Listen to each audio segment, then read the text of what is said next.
Hey, Zach Martin, alcoholic? It's actually Zach with a K. So They changed it today. it's very confusing because my parents did it to me. So my Zachary is spelled Zachary, and they said we're gonna call you Zach, and we're gonna spell it Zack. So there's other than that's what it's always been. There's no good explanation for it. So I think I introduced myself, right? Zach Martin, alcoholic. Home group, principals group, Raleigh. I have a sobriety date. It's May the 7th of 2007. Let's see. So I have kind of a personal goal here tonight, which is to get sober kind of well before the night ends, because sometimes I kind of struggle with that almost as much as I struggled with actually getting sober, which was, well, you'll hear. Let's see. I have trouble kind of thinking of where to start sometimes, because oftentimes I'll just kind of like skip right to the drinking, but I think it warrants at least touching on my childhood. But the problem is that honestly my upbringing in my childhood has nothing to do with why I drank the way that I did. I drank the way that I did because when I started drinking, I said, this is it. I mean, I clearly love this, and this is the way that I want to live my life. And it was not because I grew up in a home where people drank all the time, because they didn't. I think I saw my father drink 2 or 3 times in my life, and when he did that, it was maybe a half a glass of wine. My mother was somebody that would drink. She'd have a drink maybe once or twice a week, and I don't think I ever saw either one of them drink. I never saw either one of them drunk. I didn't have a bad childhood. In fact, I had I would say a good childhood. I had everything that I needed. I had most of what I wanted, although if you had asked me that, I don't know that I would have agreed. But looking back, I had more than most. I think the other thing that's worth mentioning is, and I don't know exactly when this happened, but I don't think it happened. I wasn't like this my whole life, but I think maybe around middle school, I remember the feeling that people you probably have heard people describe when they're up here, of kind of like not fitting in or not being a part of, something along those lines. The way that I can best describe it is I always felt like people were like looking at me, like even when they weren't. And not only that they were looking at me, but they were kind of like judging me and thinking like, what's wrong with this guy, right? So because of that, I was never somebody that was, really, certainly growing up, didn't have like tons of friends or anything like that. I wasn't like a social butterfly, I think would be the word you would use. And that's it. That's kind of me growing up. I grew up in Raleigh. I live today about a mile from the house that I grew up in, and that my father still lives in. So drinking. I'm going to skip past probably the first few times that I drank, because the first few times that I drank, it didn't do it for me. Honestly, I wasn't somebody that when you hear him go like, oh, I took that hit of liquor and I could feel it going down, it hit my stomach, and I was like, this is it, this is the thing. The first few times I drank, I remember thinking like, number one, this tastes just awful, and I'm kind of tired, and that was it. That was kind of my experience with drinking the first few times that I drank. I later discovered why that was, and it's because I'm somebody that, like, if I have like 1 or 2 or 3 or 4 or 5, that's kind of, at least that was my reaction to drinking. Was I'd be like, this isn't that great. I'm kind of tired. I'm gonna go to sleep. But if I get like 8 or 9 or 12 or like 20, then I'm a different person. Like, I'll wake up. Like, that's when it hits me. I'm like, this is the thing. This is doing the thing that I remember people describing when I came to Alcoholics Anonymous. And so the first few times that I drank, I didn't have that experience. But what did happen was I went off to college in Greensboro, and it was one of those situations where like you move in, you don't know the person you're moving in with. It's like a dorm type thing. So I walk in day one. This was actually my second attempt at college. I'll skip past all that. But I walk in, and the guy introduces himself. His name is Josh. He said, "Nice to meet you." I was 20 years old, and he led with like, "Hey, I'm 21. If you need anything, just let me know." And it's also worth mentioning I was like a block from the liquor store. And I remember having that conversation and thinking that's good to know. I wasn't a big drinker, but I thought, what I always thought was like the things that I was doing, the things that I was having fun with at that point in my life weren't like strictly legal. And I figured eventually I was going to have to kind of cut that out and grow up and start drinking. That had always been in my mind, was that like, you see on TV or you hear about people like the hard day at work, they come home, they mix a drink or they pour some liquor or whatever, have a beer, something like that, and just like that's it. That was how I pictured my life, was that eventually I'm going to get to that point where hard day, come home, have a few drinks, relax. That's it. And so I thought this is probably that time. I'm almost 21. I was thinking I need to start drinking. That was what I was thinking. And so that's what I did. I mean, eventually, I don't think it was immediately, but probably, not too long after I took this gospel's offer, and I got one of those big cheap half-gallons of vodka. And I remember getting that and thinking, this is going to be a good time. This is a lot. This is enough for me and for all my friends for probably weeks. We'll just have a great time. And that first half gallon, I think that probably was my experience. It was me and it was all my friends, and it was probably a few weeks, and every few days or every weekend. I mean, I can't recall the exact details, but we'd get drunk. I mean, that was it. And somewhere in there is when it clicked for me. When I was like, that feeling that I'd had before, that feeling growing up where it was like, I feel like people are looking at me and they're judging me and they don't like me. It to a certain extent it went away, or it changed. What I felt like when I was drinking was, I still felt like people were looking at me. But I thought, man, they like what they're seeing, and they want to hear everything I've got to say, and it was. I mean, that was it. Where before I wasn't like that social butterfly, all of a sudden I was, and I had friends, and I had all this. It was life changing. I mean, I think that's the best way to describe it. Where before my life had been one way, I started drinking, and it was completely different, and it was good. I mean, that was what it was. It was a good thing, and I loved it. And like you do with anything that you love, you try and do as much of it as you can. That was what I did. So where before, it had started out where it was every weekend we'd hang out, we'd have some drinks. Quickly I started coming up with reasons for it to be more than every weekend. Weeks are long, school's hard, we're gonna have Wednesday nights, and then my whole first 6 months or so of my drinking was me just filling in the gaps of time where I wasn't drinking with drinking, rationalizing some way to drink as much and as often as I could. And so that was what I did. That was what I did that whole semester at school. And yeah, I started noticing some things about my drinking pretty early on.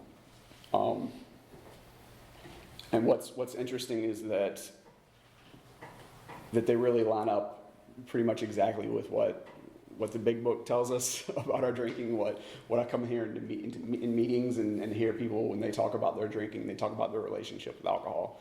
I mean, same thing.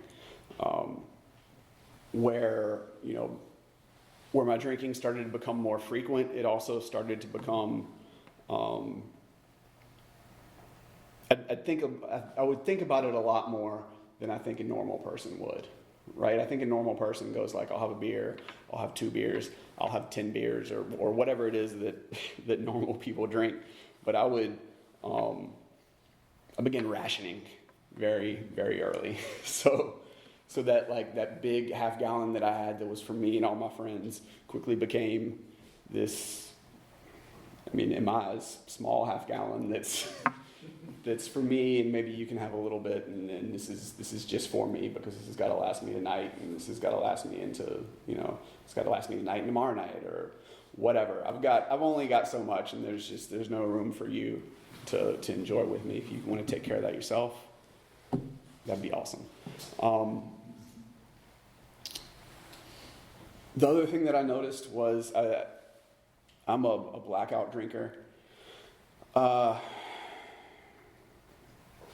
And I think that happened pretty much from the beginning, at least from when I started drinking the way that I drink, which was very, very early on when I started drinking. I'd wake up the next morning and I wouldn't remember how the night ended. That was what would happen. I'd go, I remember it starting, I just don't remember it ending. And then I'd start to hear stories from all my friends about how it ended. I didn't like the stories. The stories were very embarrassing. Just me being not being the person that I wanted to be.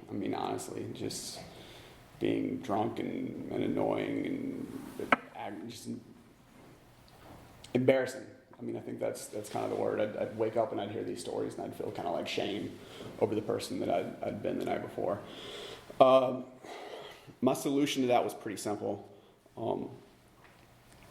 because I certainly wasn't going to change the way that I drank. The easiest thing to do was to just ask my friends to not tell me what happened the night before. If I don't remember it, I don't need to know. Let's see. The other thing that I think is certainly worth mentioning is that, and this happened up until I stopped drinking. Even kind of knowing what was happening, this still happened every time that I drank. I'd start the night off, and I'd be able to look at whatever bottle I had, and those bottles changed. I went from a half gallon to a fifth because I thought, I'll tell you what I thought. This made perfect sense to me. I thought, like, you split a half gallon in two. There's the top half and there's the bottom half. The bottom half, if I drink the top half, things go well. When I get to that bottom half, that's the trouble area. And I thought what I should do, my solution to that was to not buy half gallons, because if you buy a fifth, you don't have that bottom half of the half gallon. You don't have the fifths have no trouble area. So just don't buy half gallons, don't get in trouble. It didn't work, but that was my rationale. But what would happen every night, whether it was when I was drinking the half gallons or the fifths or the whatever, I'd be able to look on that bottle every night, and I could point to the spot, and I knew it. Like I'd know that spot on it. I'd say, this spot right here, this is where I'm going to drink to. I'm going to drink to this spot, and once I drink to that spot, like, I'm going to be okay. Like, the thing that I'm looking for, the reason that I'm starting to drink tonight, it's going to happen when I hit it. When I hit that spot. And once I hit that spot, I'll probably slow down. I might have a few more drinks, but I'm not gonna, I won't need to drink anymore. And what would happen every night, and this would happen because this would always happen before I blacked out, so I remember it happening. I'd hit that spot and I'd go, man, I miscalculated where that spot was tonight. That spot's not there. That spot's about an inch lower. And so I'd keep drinking. And then, again, I don't know how the nights ended, but I'm fairly certain I never hit that spot. And it turns out, I think a lot of us in Alcoholics Anonymous have a lot of trouble hitting that spot, because I've heard very similar stories. But it didn't change the fact that every night I'd start out and I'd go, there's a spot, I'm going to find it, and everything's going to be okay. I was in school. I did that for 6 months. They asked me to not come back because I hadn't been going to begin with. So they were like, time to take a break. They had a name for it. But I ended up back in Greensboro, and my parents didn't want me at home because I didn't want to be at home, and made that very clear. So they sent me back and they said, get a job. That's what you do. If you're not in school, you get a job. So that wasn't exactly my plan. I remember going back, it was January of that next year, and thinking, like, I don't have anything to do. I've got to like look for a job, but I don't have like really anything to do. That's not, like, maybe that'll happen, but that's not real important. My whole plan had been I'll go up and down like the College Street in Greensboro, and I'll ask for applications. I'll fill out these applications. I'll take a picture of it. I'll send it to my parents, and I'll go like, I'm working on it. It's just the job market. They're not hiring. I'll tell you what ended up happening. So I went in this. There was a sign in the window of a Chinese restaurant. It said drivers needed, and I looked at it and I thought, I don't want to do that.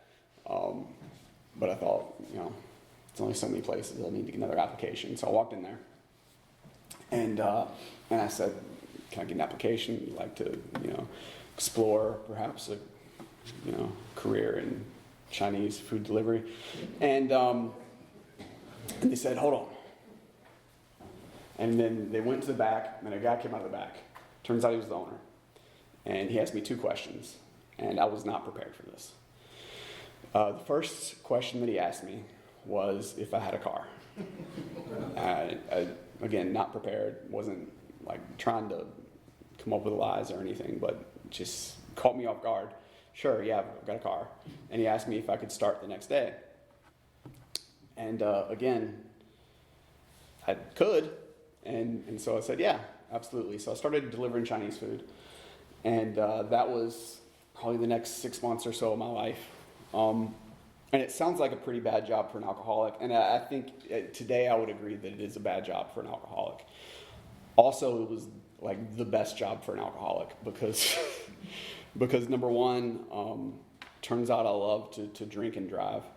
I didn't have, it's crazy if I were to say that anywhere else, people would just be horrified. And I think maybe even tonight people are probably a little horrified because it's a horrifying thing to say. But it never had been my intention. I mean, my whole life with alcohol, like I grew up in the 90s, I went to DARE, I went to all those things where they're like, don't do drugs. And I thought, got it, don't do drugs, or don't do enough drugs to ruin your life at least. Be careful with drugs. But drinking, the only thing they ever said was, they said, don't drink and drive. And I thought, that's simple enough. They didn't say don't drink all you want to, as often as you want to, or anything like that. They said don't drink and drive. So that had always been my rule. And that still, I think, was my rule even then. Although that rule kind of, as everything in my mind got twisted and morphed, that rule went from don't drink and drive to don't drive drunk. And my definition and the law's definition of drunk are just, they're not the same. The other thing that happened during this time period was that whole time that I'd been looking for a job, I'd wake up in the morning and I didn't have anything to do, so I just would start drinking. And I've never like been a morning person. I don't think I'm much of a morning person even to this day. But like at that time in my life, I became a morning person, and it was because I'd wake up in the morning and start drinking, and it was great. I mean, it was the reason I got out of bed in the morning. Drinking gave me purpose. It was when I say that it was everything to me. It was everything to me. But yeah, things got worse, as you would expect. Didn't get in much like trouble, really, or really any trouble at all. Even riding up and down, I'd try to not get like drunk. And for me, like the definition of drunk is when I've got to close one eye to be able to drive straight. And generally that didn't happen when I was working, but I still would all day I'd stop. This was right when they'd made those high content alcohol beers legal in North Carolina. So I'd stop and I'd get some of those. And I just would try not to get too drunk and just find these places. We didn't have a GPS. You'd point to a map and I'd write the directions down, and usually I'd get there. So what else? What else happened during this time period? Let's see how fast I'm going. Okay, I got some time. A couple other things I noticed certainly was one, when by this point in time, like I'd filled in where I had like all those gaps to fill in with where I hadn't been drinking, and I was, slowly filling those in. By this point in time, I'd filled those in. So I was drinking from when I woke up in the morning until I passed out at night. Although if you'd asked me, I didn't really start drinking until like 6, because that was when I got my liquor and I started like drinking. But people that cared about me started to notice changes in me when they would see me, which wasn't often. And one of the biggest reasons, I think, was for a while, and this sounds odd, but I kind of just forgot to eat. Like I don't want to say I forgot, but it just wasn't my priority. So I dropped like 30 pounds or something just fast, just from not eating. Because I just didn't think to do it. I'd wake up in the morning and it'd go like, time to start drinking. And it just never crossed my mind. I went home after I'd been back and had come back and had been working for a few months. I went home for my dad's birthday. And I remember being there, and one thing that I didn't know, none of this is advice, but one thing that I didn't know was that when you drink all the time, if you stop drinking, you look a lot worse than if you keep drinking. So I didn't know that at the time, so I went home for my dad's birthday, and I thought, like, I don't want to be drunk around my parents. I'm just not going to drink today. And I went home, and it was a bad idea. It was just a bad idea, because not only could I not, like, I couldn't eat. We went out to eat, and I remember getting this pork chop and just trying to, like, it was like sandpaper trying to swallow this thing. And I'm not, like, never in my life have I been somebody that, like, shied away from some food.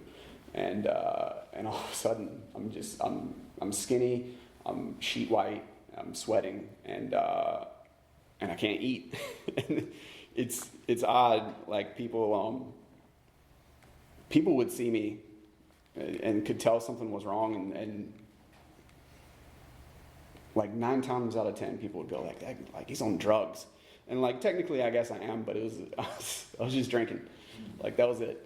I was drinking, I wasn't eating, and it was bad. So my parents clearly knew something was wrong, and that was just like a seed planted for them.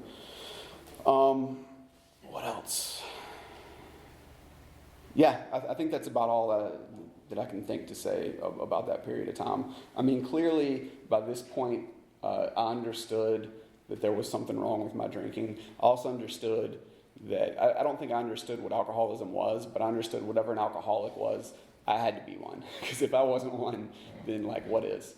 So I knew I'm an alcoholic, and I knew in my mind that this was killing me. Like I could feel it hurting me. Like I could feel like I'd wake up and just like things would hurt that I didn't even know were inside me. I cheated on anatomy in high school. I couldn't have told you where my liver was until like I woke up one day and was like, you know? And just bleeding and all kinds of just bad things. And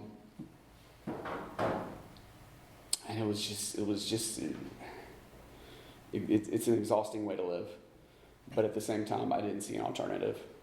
I could not see that. Like if you would come to me and said like, well, yeah, just stop drinking. It's like, what are you talking about? That's not an option. It was clear that wasn't an option. I started to do a few things, at least to try and take care of what I saw as the problems. I started eating every day, once a day. I'd get off work. So every morning I'd have to go to this Chinese restaurant to work, and I'd have to borrow $20 to make change because I'd spent all the money from the night before. And subsequently, also because of that, they didn't really adhere to any of like the labor laws that exist. It was all like, here's your $25 for working today, the rest of the tips or whatever yours. And so because of that, I had to work every day. So I worked every day for probably until I went to treatment the first time, because I had to work, because if I didn't work, I didn't drink. But I'd wake up every morning and I'd go in there and I'd borrow $20 to make change because I was out of money. They asked me a few times why I had to borrow money every day. And I never had good explanations for like the hard questions. I would just kind of, that is a good question. But I'd get off work every day and somehow I'd have $20 left. It was like magic. And I had a plan for that $20 every day. $20 at the time, maybe this wouldn't work today, but $20 at the time, I could get, first thing I'd do is I'd go to the Subway every day because it was right beside the Chinese restaurant. Get a sandwich, $5, food taken care of. Like I don't have to worry about not eating anymore because before I even started drinking, food's already taken care of. I'd go to the gas station and get a couple packs of cigarettes. I'd get something to like drink that's not my drink, get like a Hawaiian Punch or some big like 2-liter or something. And I'd go to the liquor store and I'd get a fifth of the cheapest vodka they had. That's my $20. So that was kind of my days. I'd wake up in the morning, I'd drive around, deliver this food, and then I'd do that and I'd drink until I passed out every night. And I knew that it was, it's not just that I knew that it was hurting me. I knew that it was killing me. I knew that it was killing me probably faster than anybody would have wanted. But there was no alternative to that. There was no like, it's not like what else do you do? This is the greatest, drinking is the greatest thing that's ever happened to me. I love this. I love to live my life this way. Stopping never really crossed my mind. Dying crossed my mind. At some moments I could look and I could go like, I'm not going to be able to do this forever. I was 20, 21, I don't know. And I remember thinking like, I can do this until I'm maybe like 25.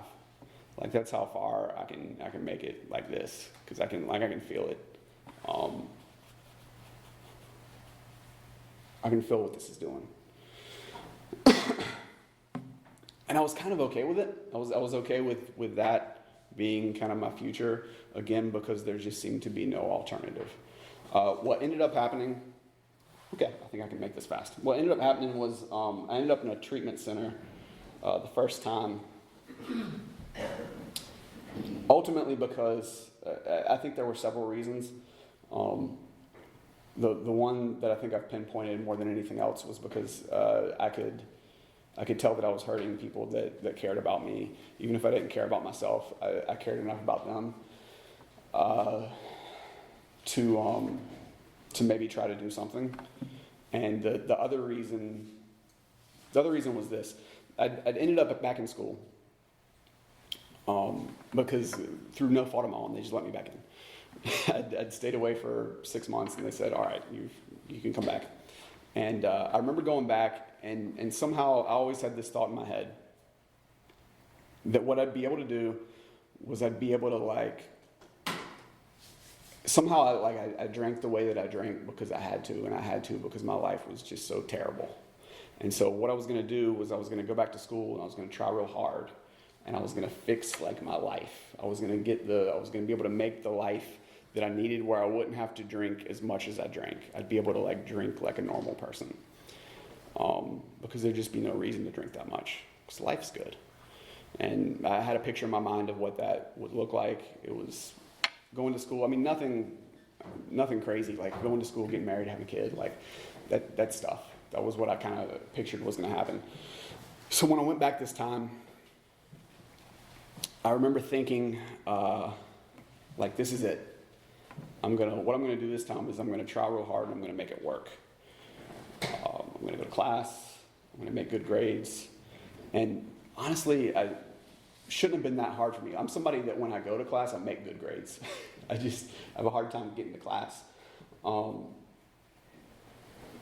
I was gonna make it work. And what I found at that point was that I just couldn't.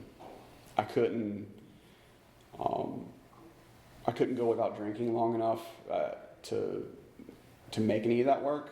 For one thing, I remember just like being late to like an exam, and just going like, how does this keep happening? I don't understand how I just can't make this work. So the other reason that I ended up trying to stop drinking or to do something about my drinking the first time was that I knew that I'd screwed that up enough, and this seemed to offer some kind of a way out, like going to a treatment center. I thought like I can get like some kind of a piece of paperwork that says like this kid's sick, that's why he did so bad in school, and give him another shot later on. That was the other reason, and the third reason that I could remember was when my mom called me, she said, there's this place, she said, they've got a bed for you. I remember hearing that word bed and just thinking, God, I'm tired. I'm just exhausted. And it wasn't like I slept a lot. I promise you, I did. But it wasn't good sleep, and I thought, I'm going to go there, and I'm gonna get some rest.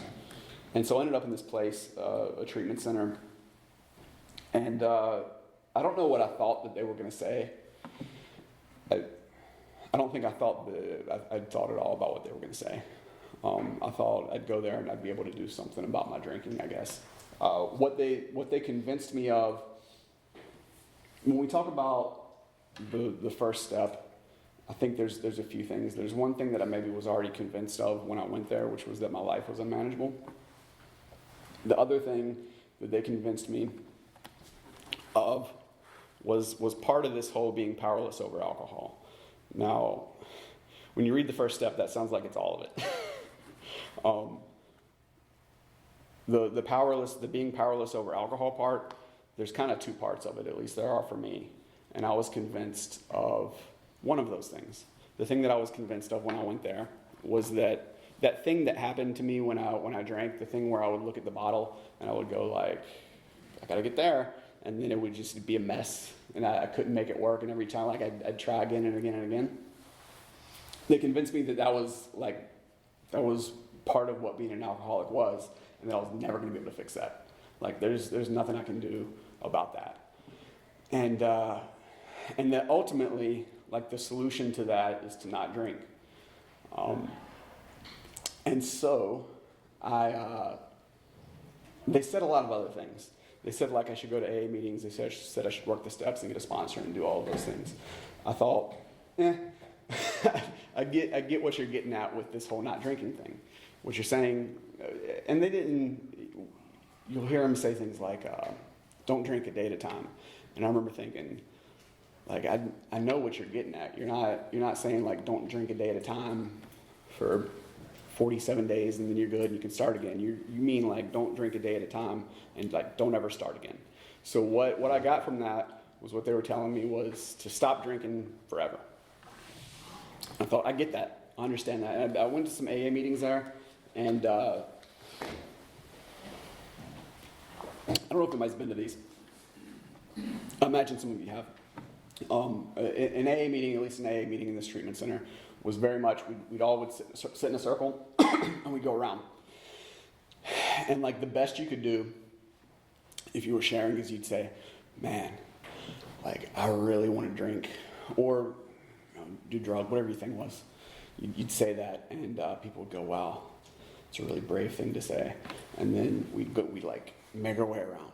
And like that was it. And I thought, well, that's what AA is.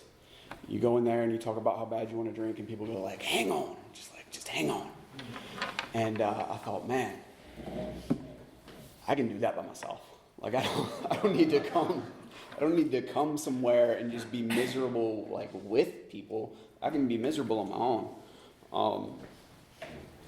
And so I left that place, and I thought, simple enough, don't ever drink again. Don't ever drink again. You'll be able to make all the rest of the stuff work. You'll be able to get back to school. You'll be able to do like those things, and life will be good. And you'll be happy. And the end. Turns out it wasn't the end, because because that's exactly what I tried to do. Was I tried to leave that place, and I tried to just not drink, and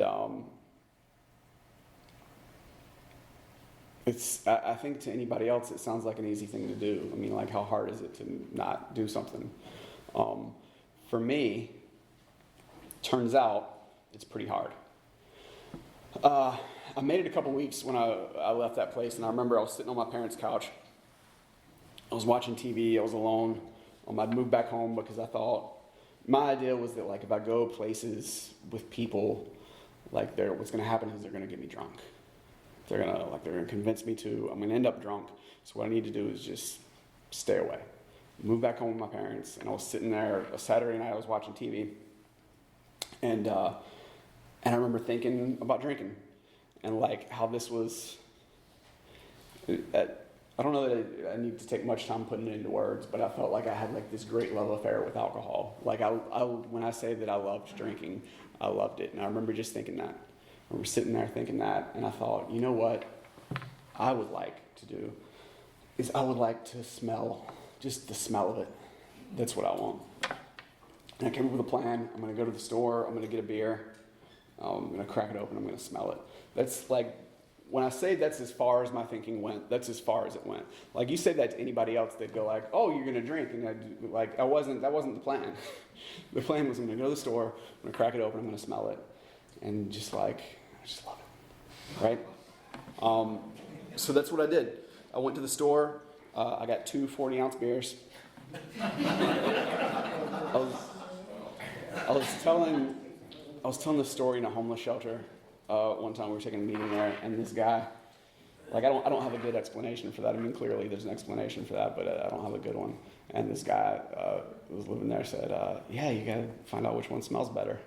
Yeah, that's it.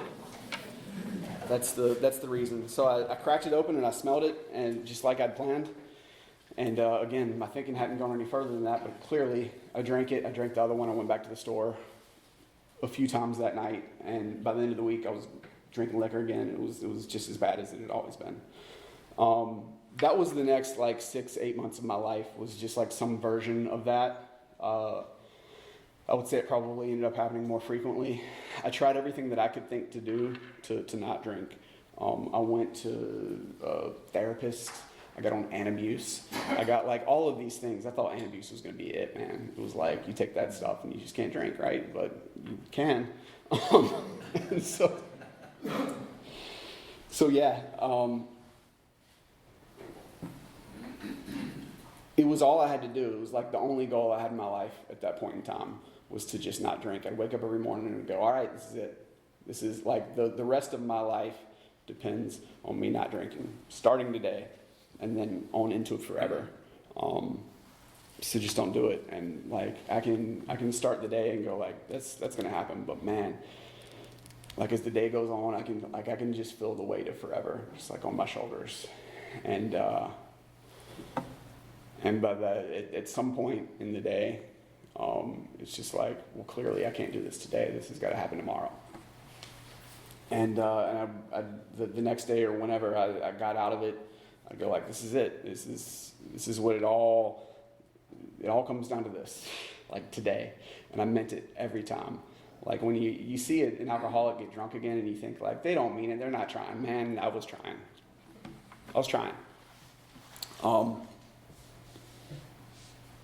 I had this file on my computer. It was called Sobriety Date, and I had to keep it because it kept changing so much. I had trouble remembering what it was, but every time I'd go to drink, I'd go in there that night and I'd change the day to the next day, and I'd go like, tomorrow's it, because it's got to be.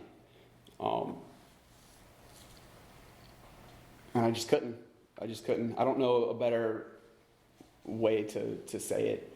I mean, drinking started becoming, it didn't feel like a decision I was making. It didn't feel like something I was doing. It felt like something that kept happening to me, because I had no control over whether I was going to do it or not. And I was going to do it. So yeah, what ended up happening was, cool, I'm almost sober. I was with my parents. They were saying, you can't stay here and drink. We're going to kick you out. I didn't believe them because I'm like an only child. I thought like, you're not going to. But they did. That was what happened. So May 6th, 2007 that was the last day I drank. I had no intention of that being the last day I drank. It was going to be like a quiet drinking night. Sunday was the day I drank beer. I wasn't somebody that stocked up, because if you stock up, then you're going to get in trouble because you can drink it all. You can't buy liquor on Sundays. So Sunday was the day I drank beer. So I had some beer, and I was just going to have like a quiet. That was kind of my like calm night where I don't drink, more than 24 beers. And they caught me and they said, you got to go. Ended up in a detox. And I remember waking up the next morning and walking into the kitchen, and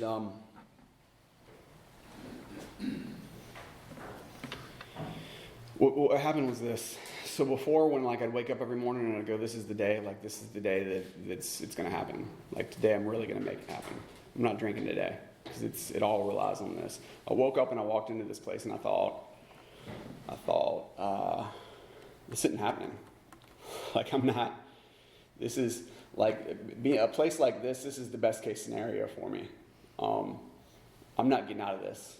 Like this drinking thing. I'm not going to be able to stop.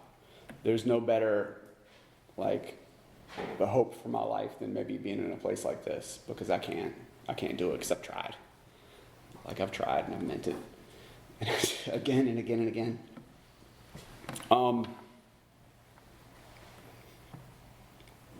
And that sounds bad, and it was bad. It was a bad place to be. It was a bad feeling to have. I was just exhausted and thought, like, it's over. This is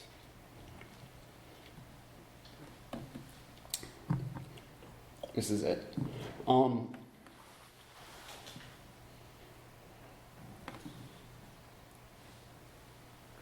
The good news is this.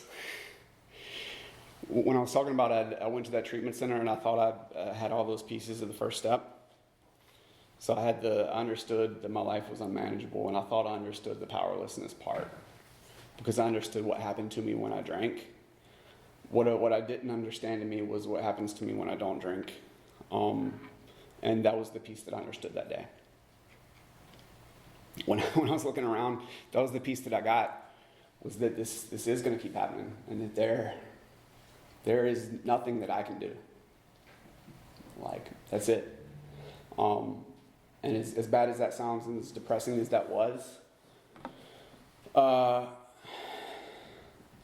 it's kind of what was necessary, because for me, if the solution to my alcoholism is the rest of the steps, I wasn't going to move on to it. I wasn't going to do any of that until it felt like I had to, until I felt like there was no choice. And being in a spot like that, a position like that, I felt like there was nothing else, because I can't do it. I need something else. I need as we say, I need a power greater than myself, right? And so yeah, what I ended up doing was I ended up coming into Alcoholics Anonymous. And ultimately, I mean, I don't know that I need to spell out exactly how this works, but the big things where I got a sponsor, I got a home group, and I got a sponsor that would work the steps with me, and I did that, and it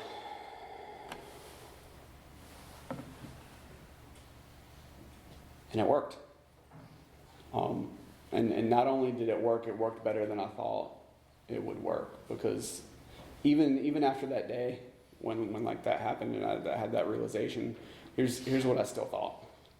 I still thought that if somehow like this could work, if Alcoholics Anonymous could work, here's what I would get.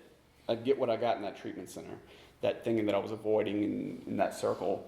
I thought that I'd come in here and what we had to offer was still. Like, I knew all of you, if you loved drinking the way that I love drinking, if you felt the way that I feel about alcohol if you had that same relationship. And that's not going away. That's not changing, right? It couldn't. And so the best we have would be ultimately like this second rate kind of life. That was the way I saw it.